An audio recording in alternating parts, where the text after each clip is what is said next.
আমি ঠিক আছে, ওনার কি সমস্যা আপনি এখানে স্পোক করবে।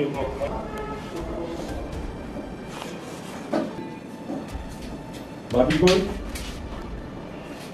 এই যে আপনার বাবা কি এমপি, মন্ত্রী, পুলিশের ডিআইজি, সিগারেট খেলে গেছে।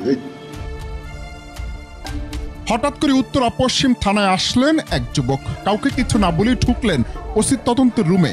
পায়ের উপর পা তুলে ধরালেন সিগারেট, চোখে চশমা, গায়ে নামি দামি পোশাক। এ যেন কোনো এমপি কিংবা মন্ত্রী। তার পাশে সেবানিতে আসা এক নারী তার সিগারেট সেবনে বিরক্তি বোধ করলে তাকে ওসি তদন্তের রুম থেকে বেরিয়ে যেতে বলেন ওই যুবক। বিষয়টি এমন হয়ে দাঁড়িয়েছে যেন তিনি এমন এক ব্যক্তি যেখানে পুলিশও নিরুপায়।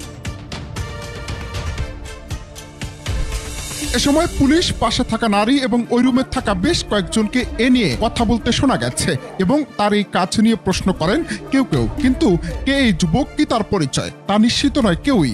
যদিও পরে জানতে পারেন এই যুবক একটি সাধারণ ডায়েরি করতে থানায় এসেছিলেন।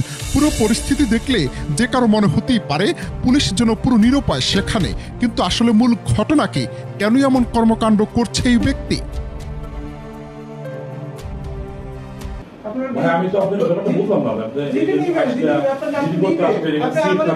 সবাই বসা, আপনার বসা, এলাকার লোকজন বসা, আপনাদের প্রতিনিধি বসা, সবাই উত্তরা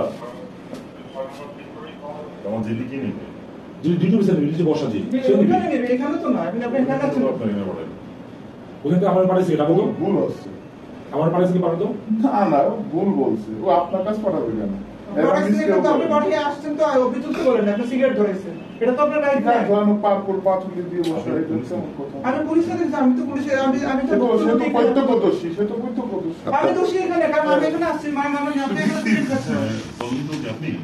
আপনার বাবা কি এমপি, এই যে আপনার বাবা কি এমপি, মন্ত্রী, পুলিশের ডিআইজি, সিগারেট খেলে গেছে। সিগারেট খেলে গেছে। আপনার পরিচয় একটু ভালো করে একটু বলেন তো।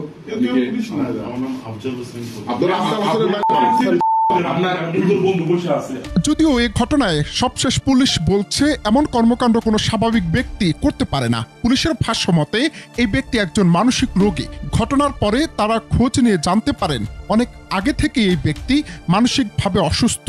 ঘটনায় উত্তরা পশ্চিম থানার ওসি তদন্ত বিষয়টি নিশ্চিত করে জানান ক্ষমা চেয়ে তার পরিবার তাকে